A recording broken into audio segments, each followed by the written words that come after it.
الحمد لله رب العالمين والصلاة والسلام على سيد الأنبياء والمرسلين أما بعد فأعوذ بالله من الشيطان الرجيم بسم الله الرحمن الرحيم۔ الفرقان کے سلسلے میں عقائد کا بیان چل رہا تھا اور اس میں تعظیم کی ناجائز صورتوں پہ ہم کلام کر رہے تھے کہ تعظیم فی نفسہ ہی منع نہیں ہے، اللہ تبارک و تعالیٰ کی تعظیم بھی کر سکتے ہیں، اللہ کے ما سوا کی تعظیم بھی کر سکتے ہیں، اور اللہ کے ما سوا کی تعظیم اللہ تبارک و تعالیٰ کی تعظیم کی راہ میں کسی قسم کی رکاوٹ نہیں بنتی ہے، لیکن ہر چیز کو دائرہ شریعت میں لے کر آنا اور قیودات شرعیہ کا لحاظ کرنا یہ لازم و ضروری ہے۔ لہذا تعظیم کے سلسلے میں بھی جاننا چاہیے کہ شریعت ہمیں کس کام کے کرنے کی اجازت دیتی ہے اور کن امور میں یا کس انداز سے تعظیم کرنے کو منع کرتی ہے۔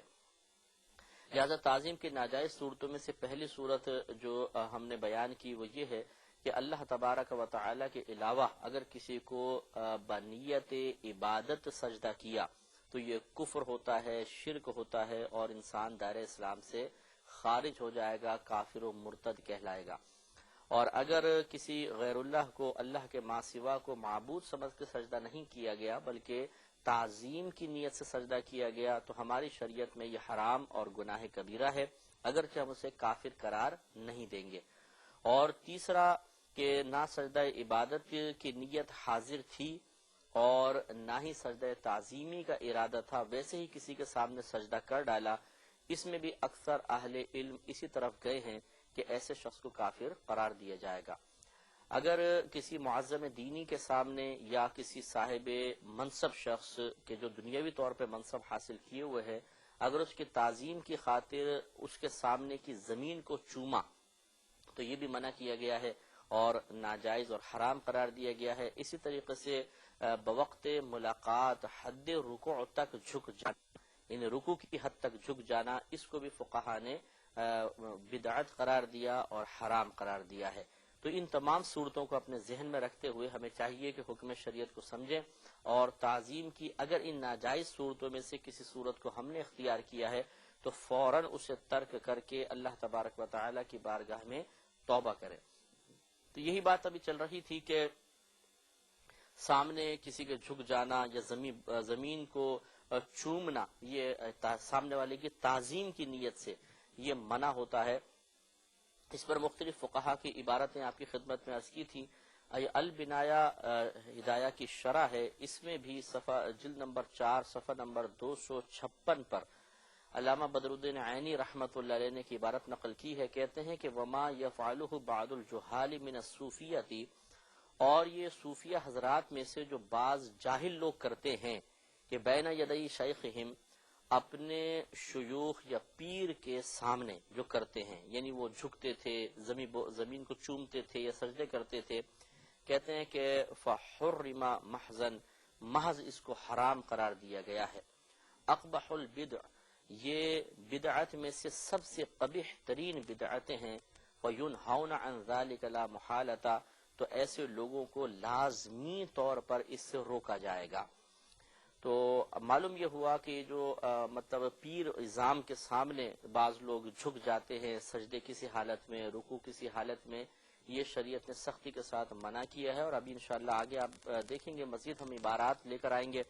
کہ جس میں فقہا نے تصریحات کی ہیں کہ اگر اس میں پیر صاحب بھی راضی ہوں گے تو دونوں کے دونوں گناہگار ہو جائیں گے۔ تو ابھی تک سجدے کی بات چل رہی تھی، ضمناً جھکنے کی بات بھی آ گئی تھی، صراحتاً اس پہ مزید ہم کلام کریں گے، لیکن یہاں پر ایک حالت کی طرف اشارہ کیا گیا، ایک مخصوص حالت کی طرف کہ جس میں اگر سجدہ بھی کر دیا جائے تو انسان نہ کافر ہوتا ہے نہ گناہگار ہوتا ہے۔ اس کی صورت حالت اکراہ کی صورت ہوتی ہے، یعنی اگر کسی شخص نے ہماری کنپٹی پہ پستول رکھ دیا، یا یوں سمجھ لیجئے آسان الفاظ میں کہ اگر کسی نے ہمیں قتل کر دینے یا ہمارے کسی جسمانی عضو کو کاٹ ڈالنے کی دھمکی دی اور ہمیں یقین ہے کہ یہ جیسا کہہ رہا ہے ویسا کر ڈالے گا، تو یہ جب حالت پیدا ہوئی اس کو حالت اکراہ کہتے ہیں، مجبوری کی حالت، شرع لحاظ سے مجبوری کی حالت ہے۔ اب سامنے والا جو حکم دے رہا ہے، جو بات کہہ رہا ہے، بعض صورتوں میں اس کو پورا کر دینا بالکل جائز ہے اور انسان گناہگار بھی نہیں ہوتا، اس کی اس مجبوری کو شریعت تسلیم کرتے ہوئے معاف کر دیتی ہے۔ لیکن بعض صورتوں میں اس کی مخالفت کرنا افضل ہوتا ہے، چاہے جان ہی قربان کیوں نہ ہو جائے، یہ بہت اچھا ہوتا ہے۔ تو اب سوال ہی پیدا ہوتا ہے کہ اگر کسی نے ہمیں مجبور کیا کہ تم سجدہ عبادت کرو تو کیا حکم ہوگا؟ تو اس پہ تو فقہا نے یہ فرمایا کہ سجدہ عبادت چونکہ کسی صورت میں جائز نہیں، اس لیے شخص کے لیے افضل اور اولا یہی ہوگا کہ اپنی جان قربان کر دے لیکن کسی کے سامنے سجدہ عبادت نہ کرے۔ اور اگر اس کو سجدہ تعظیمی کا حکم دیا گیا ہے کہ تم سامنے والے کو سجدہ تعظیمی کرو ورنہ ہم تمہیں مثلا جان سے مار دیں گے یا کسی عضو کو تلف کر دیں گے، تو ایسی صورت میں فقہا نے قرآن اور حدیث کی تعلیمات کی روشنی میں یہ فیصلہ کیا کہ ایسی صورت میں جان بچانا افضل ہے، اس صورت میں کسی کو سجدہ تعظیمی کر ڈالے اور اپنی جان بچائے۔ اللہ یہ فتاوی عالمگیری میں یہی صورتیں بیان کی گئی، جلد نمبر 5 صفحہ نمبر 369 پر لکھا ہے کہ لو قال لمسلم، کہ اگر کسی نے کسی مسلمان کے لیے کہا اسجد للملک والا قتلناک، کہ تو اس بادشاہ کو سجدہ کر دے ورنہ ہم تجھے قتل کر دیں گے، قالوا، تو فقہاء کرام نے ارشاد فرمایا کہ ان امروہ بذالک للعبادت،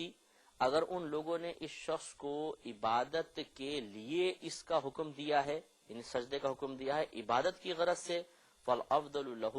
تو افضل ہے اس مسلمان کے لیے اللہ یسجدا، کہ یہ سجدہ نہ کرے، کمن اکرہا علی ان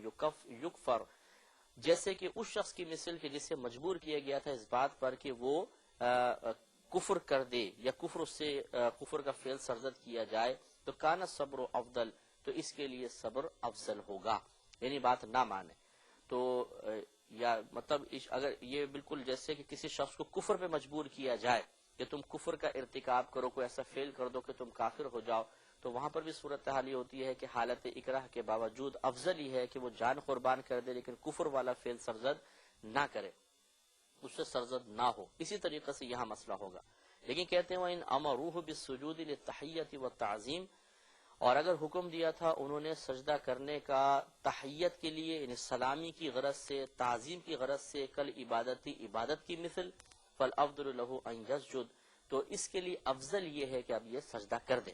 کہ یہاں پہ صرف سلام کی غرض سے جھکنا مقصود ہے،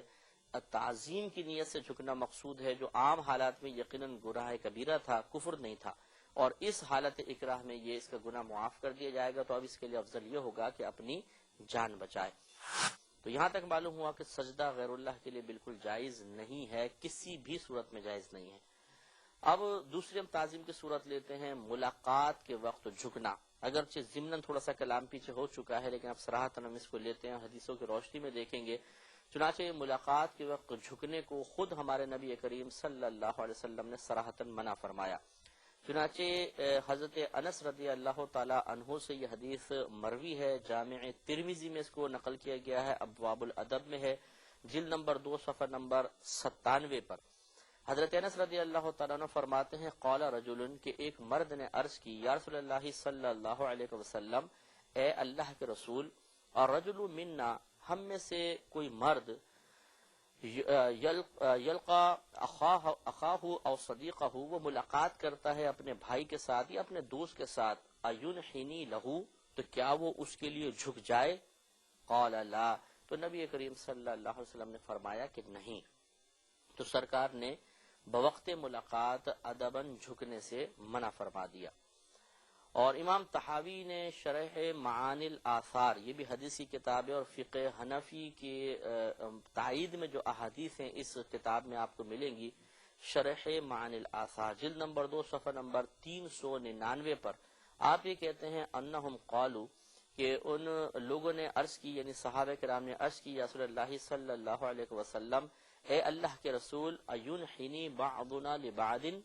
کہ کیا ہم میں سے بعض کے لیے جھکیں، اذا التقینا، جب ہم آپس میں ایک دوسرے سے ملاقات کرتے ہیں؟ قال لا، تو نبی کریم صلی اللہ علیہ وسلم نے فرمایا کہ نہیں، آپس میں ایک دوسرے سے جھک کر ملاقات نہ کرو۔